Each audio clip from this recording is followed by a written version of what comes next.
Welcome to the GSD with Jeni podcast, where we talk about how to overcome all the stuff that gets in the way of getting shit done. Imposter syndrome, fear, money, relationships, networking, building businesses. We're going to talk to experts, or as I say, mavens, that provide practical and tactical advice on how to GSD. I'm your host, Jeni Buchholz, founder and CEO of Haven Creative. Now, I started my business with $300 in a laptop and grew it to a team of Haven mavens serving clients around the world and generating over 7 figures in revenue. We were named one of the fastest growing companies in Charlotte and 2024 Crowns of Enterprise Woman-Owned Business of the Year, and I'm incredibly proud of the success we've had and to be among the 1% of woman-owned advertising agencies in the country. But I still need help too. So I started this podcast with the intent to dive deeper into the things that hold us back from achieving our goals. So thank you for joining me on this journey to GSD. Let's get started. Welcome to the GSD with Jeni podcast. Today we have Tamar Slay, former NBA player and now founder and CEO of Slay Basketball, an elite training facility for athletes 5 to 18. Tamar's journey into sporting greatness began in a small town. His skills caught the attention of scouts, and soon he secured a scholarship to a top-tier university. His college career was nothing short of impressive, gaining recognition as one of the most promising players in the country. After playing for the New Jersey Nets and Charlotte Bobcats, Tamar shifted his focus to empowering the next generation. He used his basketball experience to develop a Slay Way philosophy, which emphasizes discipline, hard work, self-confidence, and perseverance, both on and off the court. His dedication to leadership and personal development perfectly aligns with the GSD mentality, and I'm thrilled to have him on the show today to share his personal story with you all today. All right, well, welcome to the show, Tamar. Hey, what's up, Jeni? Thank you. Thanks for having me. Happy to be here. Well, I told the listeners about how you have this amazing story, so I just want you to start with that, your journey into the NBA, and then where you are today. So go ahead, take it away. Yeah. So my journey started in Beckley, West Virginia, small town. I don't know the population, but it's less than probably 8,000 people. Grew up. I had two older brothers and a younger brother. My mom and dad, raised us. We grew up humbly, to say the least. That's a big part of my story, though. That story has made me who I am today. We had some financial struggles. It was a lot of times, in my life where, basketball was the outlet, right? Like different things were going on in my own life where, I would go to the YMCA or I go to the New River Park, just play basketball for hours, right? Just not necessarily dreaming to be an NBA player, but just I love playing, right? The joy of, being distracted from whatever may have been going on in my home or whatever different things I was dealing with, normal teenage stuff as well. Basketball was that outlet for me. So I fell in love with playing, and I would go and play for hours and hours. My high school career is kind of when I guess the rest of the basketball world realized who I was, and I started getting some attention at that point, right? My sophomore year I was happy to make varsity, and then between my sophomore and junior year grew really around 6 or 7 more inches. And, then I started getting really good, right? And I started getting letters from colleges and, I was first team All-State. We won the state championship and my popularity grew, in the state. And then I came back my senior year, I won player of the year that year. And I was just talking to my son about that the other day, just about what I went through my senior year. That's when things were really, you're old enough to kind of know what's going on. So my situation to be here, I may win MVP of a tournament, and then I go home and maybe our lights are off that week. And it's just, you go from a high to a low, right? We win the state championship, and then the next week, the landlord tell my mother we got 30 days to get out of the house or we're going to be on the street. But then, I signed a scholarship to go to college. My first month in college, my uncle was murdered. So this is all happening at the age of 18. 1 minute you're on top of the world, and then the next minute life's like, no, this is what life is really like too. So it was a lot of ups and downs. And now that I'm 44 years old, uh, you know, being able to emotionally understand what's going on with you. At that age, I thought I had it figured out, and then I got an 18-year-old son myself. I had no clue how to handle it. And all the young listeners out there, it's very important at that age to have someone that you can communicate with and kind of vent and let everything that you're worried about, your fears, your desires to do this or that, talk to someone about that. Because it's very important, because a lot of times you may end up you may end up in the wrong room. That's what I tell my youngsters. Sometimes you may end up in the wrong room just because of some of the things that you're dealing with in your life. Luckily for me, I did have that basketball that was able to keep my life structured in a way to where, I spent a majority of my time there. It kept me away from some of the things that, you know, naturally my boys and people that I grew up with was doing. I had great coaches. I had great mentors that, inspired me, gave me advice that I wasn't getting from folks that I was hanging out around. So, at my life, now that I'm on the other side of it, I guess I went up over the hill and maybe No, coming no. down a little No, you're bit. not done yet. Yeah. I'm definitely got some more going, but I look at that journey, and for me to come from, Beckley, West Virginia, extremely humble beginnings, and make it all the way to the NBA, I had to withstand a lot. And again, I know I didn't do this by myself. God was there. My parents. I had people around me, coaches that helped me along the way. But it's a heck of a story, right? I would read my book if I had one. I would read it because coming like some of the things that I seen or went through in my life, to be able to.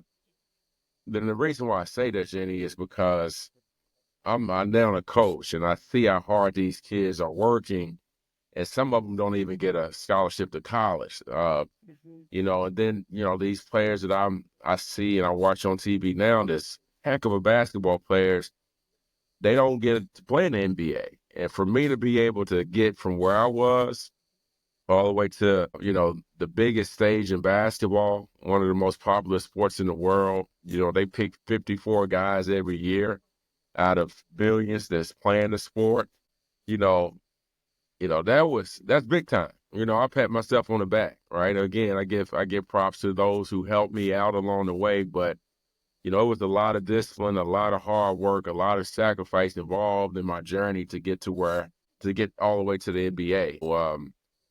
That's kind of my, it was some pitfalls there, Jenny, but that's kind of my journey to the NBA. It's just, staying with it, staying disciplined. And just, I tell my kids all the time, if you don't love this thing, basketball, it's too hard, right? And I truly love the sport of basketball, and I would do it for free, right? I would have played basketball for free. I would coach for free if, things weren't so expensive right now. You got to make some money out here. For sure, for sure.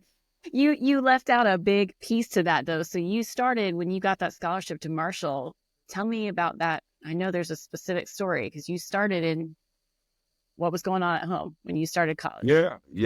So, soon as the basketball season ended, I kind of touched on a little bit, the landlord came up to my mother and said, "You guys got 30 days to be out of this house." And, we just didn't have it at the time. My mom didn't have a job. We were homeless. So, but from, I guess, you know, February until the start of, the next school year when I went to college, I was homeless. So I had to, I had a good friend, Ted Green. Shout out to Ted and his mom, Pee Wee and Big Ted. Rest in peace to his grandma, who just passed away recently. A lot of times, they had a basement. I would just crash on their couch, or my brother's girlfriend had an apartment. We would crash there. Sleeping on the floor, sleeping on the couch this summer. And I, that's why I just, I feel like I'm so blessed to be able to have that right genetic to look at that moment as for strength and not of weakness, right? During that time, I remember coming home and I would see my mother, sleeping on the floor. I would see my brother sleeping on the floor.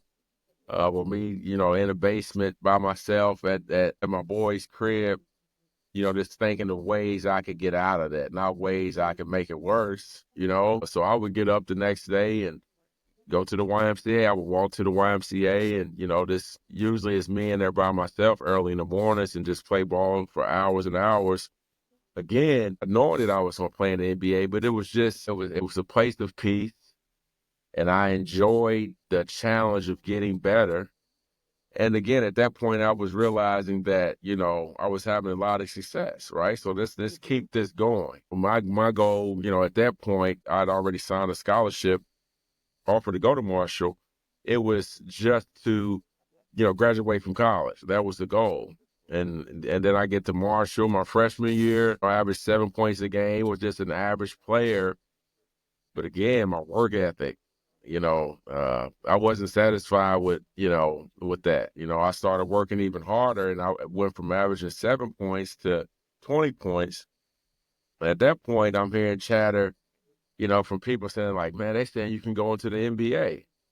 And I'm, naive and, super, super duper country boy. Like I wasn't, like my high school coach told me never to read, my press clipped me. So I wasn't reading any of that crap. I was just laser focused on being the best player I could be for Marshall University. And I found out later on that, if I would have left school my sophomore year, I would have been a top 10 pick in the draft. And I had no idea about that. So now, that next year I go into my junior year, I got, NBA teams coming to my practice. They're at my games, they're all in my games. And now this starts to get real. And I'm not even going to lie. It took away from that pressure came in. It took away from my joy because now I'm like, wow, I Like can you make a have lot of to. money playing basketball, right? This is something that I know I really need. And it did add an extra pressure on me because every jump shot I took, it was like, I can buy my mom this, or I can buy this, I can get everybody out of it. So it added pressure to me, right? I necessarily didn't have before. So I wish I would have listened to my coach and stopped and didn't ever read my press clippings and just stayed humble and not necessarily I wasn't humble, but just stayed laser focused Focused. on Yeah. the goal. Because some people like that attention and do better under it. I like to be the guy in the room nobody talks to and just do my work. All right, I was that type of guy. So yeah, I hope that answered your question about that part. Yes. Yeah. I mean, I think you had the characteristics of that, the grit, the perseverance to keep pushing and be disciplined. Do you think that you were born with that? Do you think it developed over time because of the coaches and the people around you? And the reason I ask is because, you are creating athletes today, really elite Yeah. athletes, and they either have it or they're learning it. What do you think?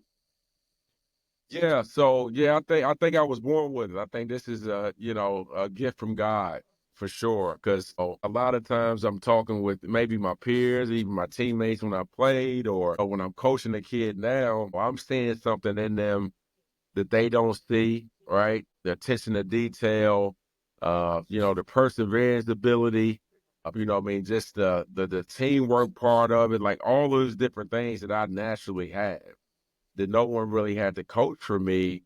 I see some folks don't have that, right? They don't have it, and this is where I think I feel that gap for some of the athletes that I'm training down, and even with my teammates. I got a good buddy of mine that comes over every year that I play with in Italy, Fabio Di Bella, and he was the one who kind of gave me belief that I could be like a coach, right? Because we used to do, like, I played with him my last year playing.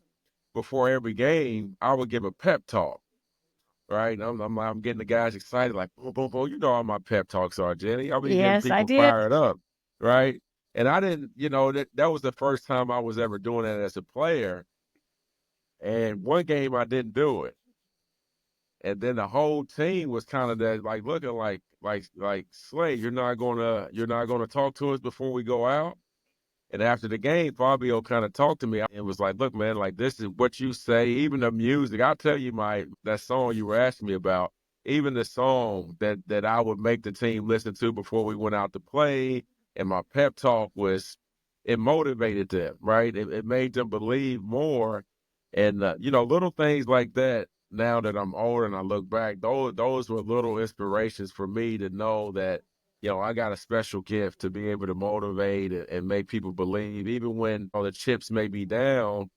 I always feel like it's a way to figure it out. And it's a gift and a curse sometimes, right? For me, but I think that's a special quality that God gifted me with that a lot of people don't have, and I try to give to.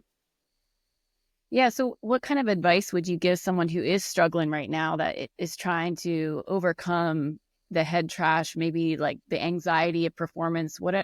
Just trying to get to that next level. What advice would you give that person?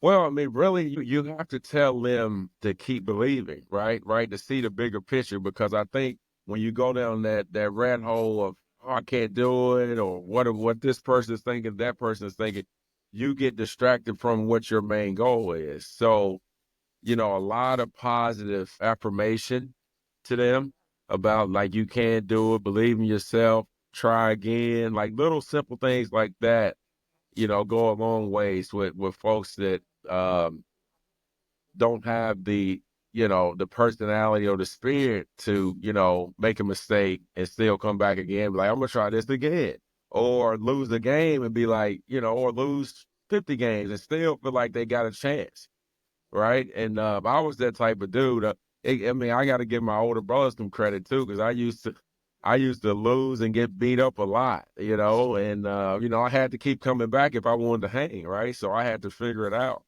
And again, those little things like that have helped mold and shape who I am today, as a husband, as a father, as a coach, like those little things that I took for granted and then realized how much they were helping me now is, part of, Slay basketball, right? I mean, because we have a lot of kids in our organization that, you know, lack confidence. A lot of kids in our organization that are scared of failure. A lot of kids in our organizations, when they do fail, all right, what's next? Let me go try to, maybe I can figure this out. And I feel like that's okay.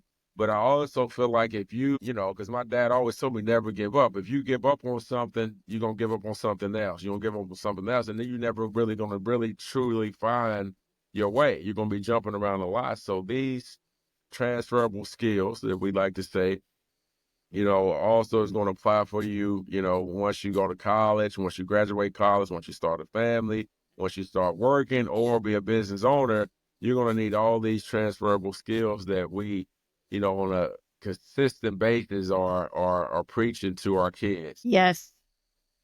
I was going to ask you. So I think about kids that have that fear and anxiety about performing. And I know my son, he gets really anxious on the court, shows up differently when it's game time. Did you ever have that starting out? Yeah, I mean, Jenny, I'll tell you what, I mean, not only in the NBA, but every game. Every Really? game I had super high anxiety.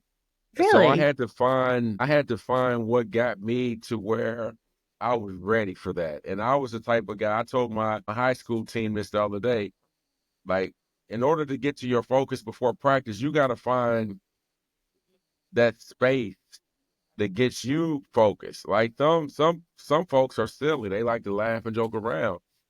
I was a loner, right? I needed to be Right. alone, like before practice or before a game. I had to get into my mental space, and I mean, you can call it meditation now, but I would replay everything that I could, every scenario that I could think of. I would play it over in my game. I know I prepared. I know I worked hard as I could, just like your son in practice. He know he can do it because he's doing it down in practice. Now he needs to get to a space and before a game starts and play that game out in his head. Play the good and the bad. Like play that you're gonna make every shot. but also play that scenario when you miss the shot or you do turn it over. How do you handle it? How do you respond to it? And I found, when I got into that zone, a lot of the stuff came to fruition. Like it would happen. It's stuff that I played. I'm going to hit that shot. I may get beat off the dribble when the guy score on me, or we may be down. That I want to come out and beat every team by 20 points. We may be down 20. I would play that scenario out, like how much mental toughness is it going to take for me to keep the same amount of energy or even give more energy to come back to win that games. To answer your question, it was more so, finding what gets you going, like what gets you going to where you can handle, the good and the bad in a basketball game. And I'll talk more to Lim about that. I'll talk more about that to the rest of the organization, because I just told my high school team that the other day, because I was disappointed with them. Like, our focus at the beginning of practice is not there. And I think guys just, they're on their cell phones, they're talking to this, and they have no idea, like, they're not ready. They're not mentally prepared for what they're going to face. I think that for me, that was the key. Like, if I remember my first game with the Bobcats, Jeni, my first game with the Bobcats, I had a routine before every game. Like when I was in the NBA, when I played in Europe, shoot around, come back, lunch, nap, wake up, eat, go to the game. So that first game with the Bobcats, and if Coach Biggerstaff listened to that, because I played horribly that game, my agent and my financial advisor decided they wanted to be at the first game, so they wanted to go to lunch after shoot around. So we went to lunch. It lasted longer than what it normally lasted, and I was thrown off, which is probably a bad thing. I should have been able to handle that, but I was thrown off from my pattern, and I didn't get to my right mental space that I needed to get to, and it threw me off. I think it's important, if you are struggling, because I know my anxiety get me, because I'm always like, man, what if I don't do well? Then you got 14,000 people out there watching you play first game of the season. Right. And I came in the game, my first play, no normal plays that I make, I drive, and one of my teammates is open. And listen to this, Slay basketball, folks. Listen to this. My first pass, I throw the pass into the bleachers. The guy's wide open because my adrenaline is too much. I'm too excited. I want to do well so bad. And it was plenty of games like that. When I would come out I would be so jacked. The first 2 or 3 minutes of the game, my shots may be long. I may make mistakes I normally make. But again, I had already played those scenarios out in my head. And, I know that I can make up for it later down the road. Fortunately, when you're in the NBA, you make mistakes like that, you don't get to come back, right? So I don't think I played anymore after that, just because I wasn't ready to play that game. But, that was something, that's the story, guys, if you're listening, it happens. Like, you're going to make mistakes. You want to, especially when you really, really want it. Sometimes you get too excited, but how do you respond to that is the question. Absolutely. Tell me, what do you think makes a great athlete? What characteristics, what traits? First of all, you gotta have a tremendous work ethic. You gotta be humble. You gotta be a great listener. And, I think for me, it may not be for others, but being a great teammate, right? Being that teammate that is not a prick, right? That's going to help others, right? That's going to be encouraging others or holding others accountable. I think that's huge. Supporting, like I wasn't always a starter. I had to be the bench guy sometimes. And it's important, to support others. It's important to respect your coach. All those things, are on my list of things that makes a great athlete. Nice. Talk to me too about the importance of being in a team sport for these young athletes. Yeah.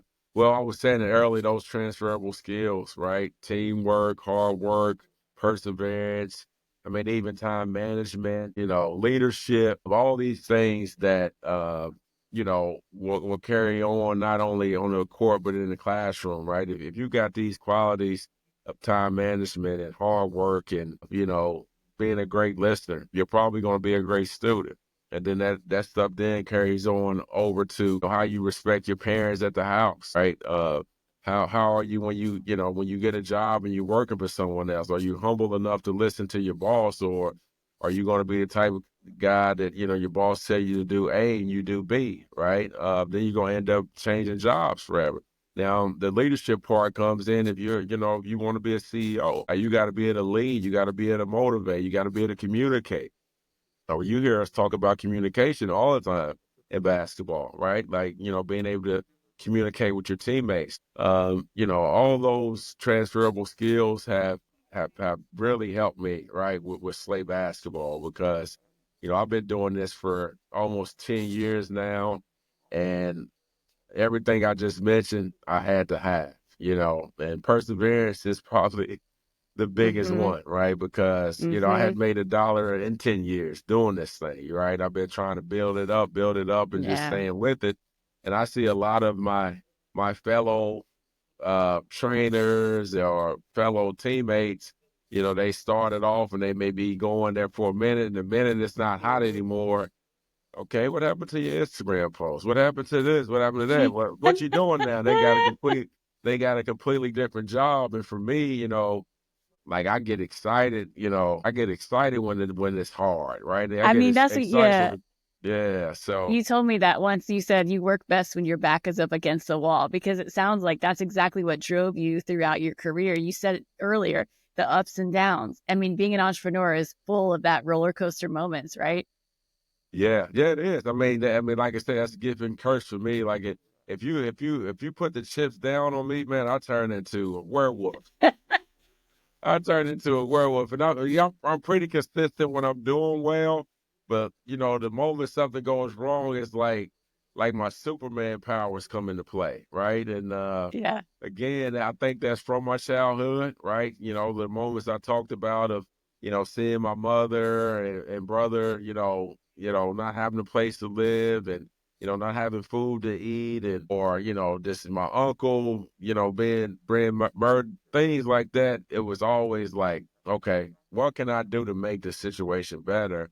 And that's the transferable skill that I've now used in the business world. That's helped me stay consistent, and also helped open up many, many doors for me here lately with Slay basketball. Absolutely. So, talk to me about that transition into becoming an entrepreneur and the creation of the Slay Way. Like, what does that mean to you? What is that all about? I mean, it was just my story.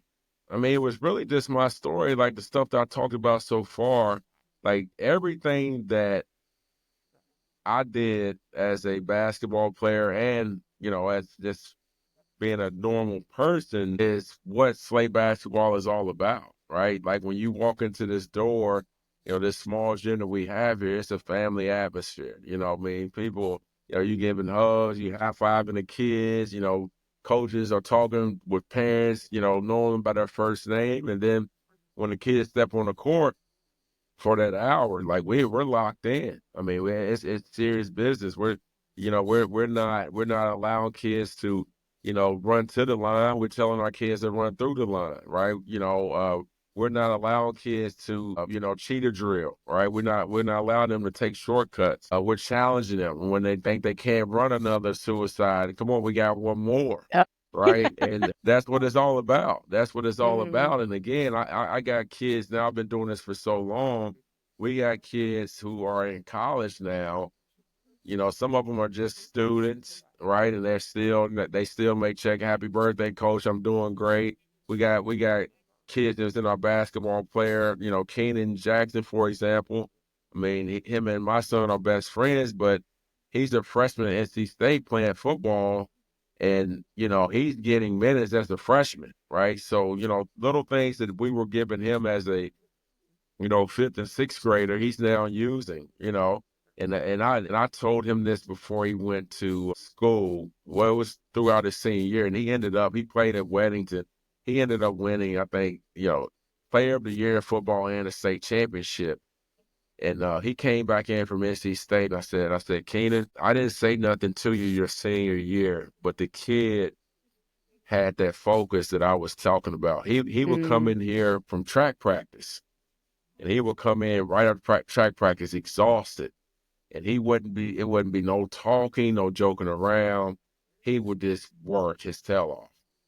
And all, you could see every drill he was doing, he had a purpose with it. And, for him to sign with NC State and get minutes as a freshman at a large school like that shows that his work ethic is just the same as his senior, because he's been doing it his whole life, right? So now Mm-hmm. when he gets to college, it's not a big jump now. I've been working that hard, right? That's usually the biggest learning curve for freshmen, is that the seniors are working much harder than you. They're doing everything a little bit faster, but he's already been doing that. That was, I looked him in his eyes and said, I'm so proud of you for that, because you get it. Like you understand, like, this is not a game. Like, when I step in here, this is what I want to do. I got to be focused. I got to be intentional with every workout that I do if I want to have success in this. And that's something I can tell my kids to do, but that's a you thing. Like, you gotta. Yeah, like you gotta have that. I can't do that for you, right? So, and he got it, and that was a proud coach moment right there, just to see a kid come in here and be intentional in his workout, and not, just kind of doing the sets, and because that's the separator between the good and the great, right? The good, they're gonna come in and they're gonna be consistent with it, and they're gonna do the workout, but the great, they're gonna do every workout with purpose and Like they intention. want it. Yeah, you can tell they want it. So what does that feel like to see him succeed? And then maybe talk about your son now too, who is going to your college, right? Yeah. Well, I mean, for me, I mean, my head's burning right now. I'm glowing, right? I'm getting chill bumps, when you think about, the time you spent with these kids, the amount of work you put in with them, see them creating their own name, creating their own path. It brings me tears of joy every time, Jenny, every time. Uh, Every time I tear up on something, it brings you tears of joy, because, my son, for example, I guess I can share this. Yeah, my yeah. son, for example, we had a great talk last summer, probably the best talk we ever had. When he talked to me about, you know, what he had to deal with growing up. And I didn't know, like, because I played in the NBA, because I coached him, he would get his friends would tease him like, "Oh, the only reason you're playing is because of your dad," or your dad only played 3 years in the NBA, or you're not as good as your dad, or, you're not going to be able to walk in his shoes, and different things like that Mm. he had to deal with, right? And that's a lot, right? Especially Uh, as the dad, you always want to protect your kids. And for him to tear up, because he's not a crier, for him to tear up and, tell me these things, made me give him more respect. Like, I didn't have to deal with that crap, right? And, he and, Sarah Muhammad and different guys that live in the area whose dad played in the NBA, he said, I used to have conversations with them and they had to deal with that crap too. I've even had referees that told me, yeah, your son think he's that good. This because you played in the NBA. So little things like that bother. Yeah, it bothered yeah. me because we just go out here like everyone else. We try to be as normal as possible, treat everybody with respect. And now I think even his evaluation with recruiting, like his standards of who he was a player, the way they evaluated was much higher than others. Just Mm. for the simple fact that I played in the NBA, and then you may watch a clip of him, and then you're expecting to see one thing when just based on what you think he is, but not really what he truly brings to a team. And that's why we did choose Marshall, because the coach there, you know, noticed and was able to see everything that my son brings to a basketball team as a player. And they also showed them that they really wanted him, right? And, to answer your question, him signing with Marshall University it was a blessing for him. Like, since he was a kid, he was like, I want to go to Duke or Marshall, Dad. He's always said that. Oh, yeah. Duke didn't come calling, and Marshall did. He he knew this was a place, because we had other schools that he was looking at. We had business set up for, and once they met him outside the school one day, and after that meeting right there, he was like, Dad, I'm ready to do it. And I was like, you sure? He was like, absolutely. So, he made the commitment early, and I trust the coach. I know the city. I love the school. So we're super excited about that. Can't wait to see what this senior year brings him, and then his journey in college. I can't wait to see, because he's better than me, and he's going to be better than me. It's just, Really? folks to know that they'll see that sooner or later. Yeah, he's talented as heck. He just got to put a few more things together, which is normal. But man, he's gonna be great. That's pretty. I mean, you're a Marshall family, right? Because your wife went there with you as well. Yeah. We're green and white, so I mean, Yeah, we're going, like he posted. He said, I'm coming home." So that's I home love for that. us. I mean, my Bryce as a kid, he's always, watched every basketball game. He know all their stats. He know the coaches. I mean, the football, like a huge. He don't miss it. Like, even if we're like at the gym and the Marshall game's on, he'll have his phone set up. He's constantly checking the score, or like Wow. talking about this player and that player. So it's cool for him to be able to go to a school he grew up loving. Right? How sweet is that? So Hmm. I'm super, super hyper for him. Hype. That's awesome. All right, tell me a story from the NBA that you never told anyone. No, I can't do that. Come on, there's got to be a crazy story or something funny. Let's see. There's got to be something in there you can tell me. Well, here's a story for you, Jenny. I'm at the bank today, and it's another sad one. I get a text today from my wife that said, she said, call me, and I was like, I'm at the bank. She was like, one of your teammates passed away. And I said, oh no. I was like, I didn't want to take the call at the bank, but he's a household name. I played with him with New Jersey Nets. The Dikembe Mutombo passed away today from brain cancer. When I got drafted to the New Jersey Nets, I knew it was a good team because they had played in the finals before. But that first day walking into the locker room, I got Dikembe Mutombo sitting across from me right here, and I got Jason Kidd sitting here. Like, these are two Hall of Fame Yeah. basketball players that, when I was in middle school, I think they were already in NBA. So I'm watching these guys play in the finals and watching them on ESPN, and I'm in the locker room with these guys. And then Mutombo, as I just posted about him, like, he treated everyone like family. So the first thing he told me, right, after the first game, I had on like a cheap suit, is, "Hey, bro, I'm going to take you and buy you 5 suits because you don't know how to dress," right? So he bought me suits, and then he also, like, my boys from West Virginia came up. I introduced them right to Mutombo after the game. Mutombo's like 7'1". I introduced him after the game. He's like, "Come on, let's go to dinner."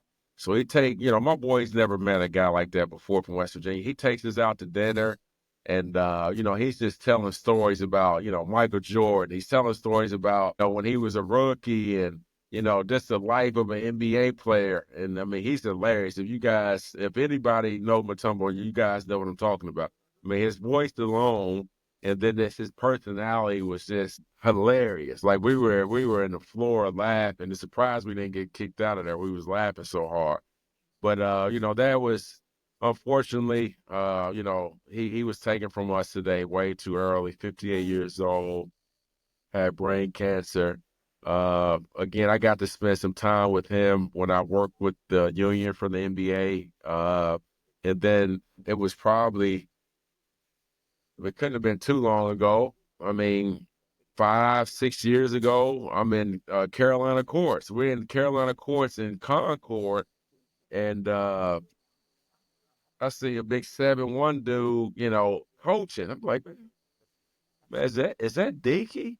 Is that Diggy? So I walk up on him. He's in the middle of the game coaching. I just walk right on the sideline and just like that. We're hugging each other, and he's asking about my family. How's everybody doing? I was like, well, I got my team. I got one of my teams, or I think it was my son's team I was coaching at the time. So he said, tell him after the game, tell him to come over here so we can take a picture. So they got to take a picture with them, and it was just, that's how he was. I ran into him, in Vegas a few times, and it was always just, some NBA guys, man. you may be their teammate. They may walk right past you, not even speak. You know, I mean, this with the egos and different things, different personalities. But he was a family guy, right? He treated everyone like family and friends. So, rest in peace, Dinky. Man, gonna miss him. Gonna miss him. He was a great dude, legend. Man, that's a good story though. Yeah. That happened. Well, that's my NBA story for you today. There you go. I'm going to pause for a second. I want to see catching up. Roller coaster, entrepreneurship, slayway. Okay. So we talked about a lot about your journey, the ups and downs, the roller coasters. What's next for Tamar Slay? What's next? Okay. We're definitely going to continue what we're doing now. We talk about the word development all the time. We're going to keep developing these young kids, keep developing our coaches. I'm going to keep developing as a leader, impacting these kids' life, both on and off the court. We're down here in Waxhaw right now.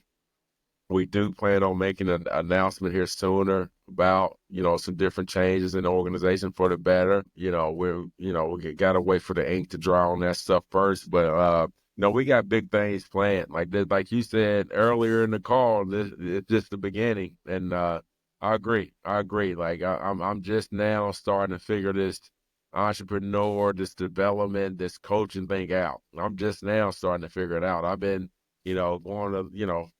going through my necessary steps to greatness, right? To get there, because I couldn't start off to be the best coach or trainer in the world, but I do my homework. I work hard. I'm continually trying to grow as a leader of this organization to make sure our athletes, not necessarily the best team or best players in the country, but that I'm giving them the right tools to be the best player and team they can possibly be based on where they start from, based on their talent or whatever the case may be.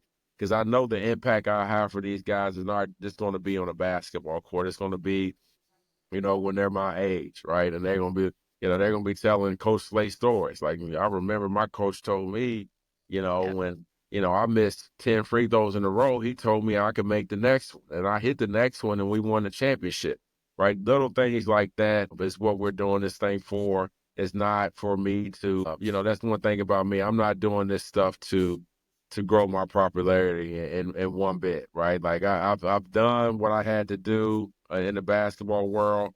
I can sit at the big kid table, when it comes down to conversations in the basketball world, right?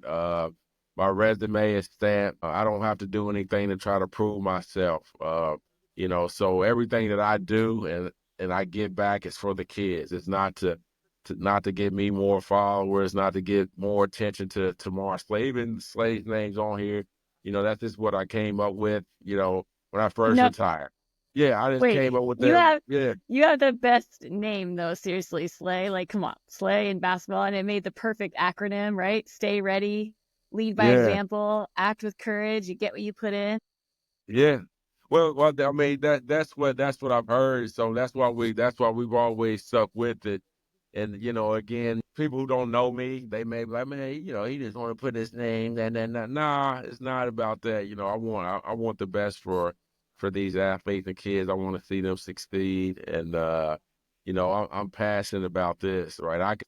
I'm here now, about to have a meeting with my coaches just on this week's plan, plan of development. So, that's what it's all about for me. That's what's next. You're not done. Not just getting started. Very good. All right. So last question. Everyone has a hype song. You alluded to it a little bit earlier, but what is your hype song? I got a few, but the one that's jumping out to me the most that we listened to, I was just telling you the story about, Fabio DiBella was Phil Collins in the air tonight. Like Nuh-uh. that gosh, that's something. Because I told you I was a loner, and Oh my God. it puts you in the right meditation. It's not, it's a focus. It's more of a focus Yes. rhythm to it, right? You can sit Okay. there, you feel like you're Rocky Balboa or something, man, ready to take on a big fight. Listen to that. So then after That that, you would have to turn on right after that, turn on Tupac, Ambitious as a rider, something like that. That Tupac song. So those two right there were my go-tos. Like, I'm ready to, if I listened to those songs before I played you, I probably was going to get 30 to 40 points for sure. The mashup of Phil Collins to Tupac, just like. That's different. Yeah, that's me. That's me. Yeah. That hits. All right. I like it. We're going to add them both to the playlist. So, hey, love talking with you. Obviously, we've known each other for a little bit, but it's been awesome to get to know you better through the coaching, through Slayway, through my son, being on the team. So I believe in everything you're doing, and you got to keep doing the good work to help these kids with their mental mindset and their game through the Slayway. So thank you. All right, Jenny. Thank you. I appreciate it. Thanks for having me on. Absolutely. All right. All right. Bless. All right. Thanks for listening to GSD with Jeni. If you found this episode helpful, share it with a friend. For more ways to GSD, you can also find me on LinkedIn at Jeni Buchholz, where you can sign up for my Maven Mindset newsletter, or follow me on Instagram at Maven Jeni. Until next time, go GSD, Mavens!